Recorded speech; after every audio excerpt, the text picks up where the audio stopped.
Hi అండి, welcome back our channel. మా వాడి second project my neighbourhood map. ఇదేంటంటే మెయిన్ కాన్సెప్ట్ మన హౌస్ నియర్ ప్లేసెస్లో ఏటేట్ లొకేషన్స్ ఉన్నాయో అవి ఒక మ్యాప్గా క్రియేట్ చేసి తీసుకురమ్మని చెప్పారనమాట. మావాడు కూడా అలాగే తన హౌస్ నియర్ ప్లేసెస్ ఫస్ట్ ఏంటంటే ఉన్నాయో తను ఓవరాల్ చెప్పారనమాట. మమ్మీ మనకి నియర్ ప్లేసెస్లో పార్క్ ఉంది, అదేవిధంగా టెంపుల్ ఉంది, అట్లా చెప్పాడనమాట.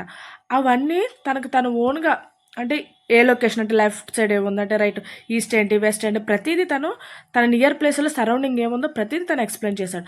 అలాగే ఫస్ట్ తన హౌస్ అనేది స్టిక్ చేశాడు.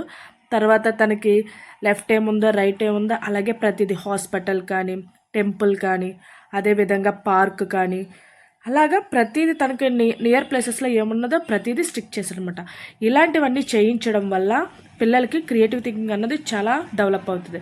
సో ప్రతి స్కూల్లో ఇలాంటివన్నీ ఎంకరేజ్ చేయడం వల్ల పిల్లలకు కూడా నాలెడ్జ్ అన్నది గెయిన్ అవుతుంది.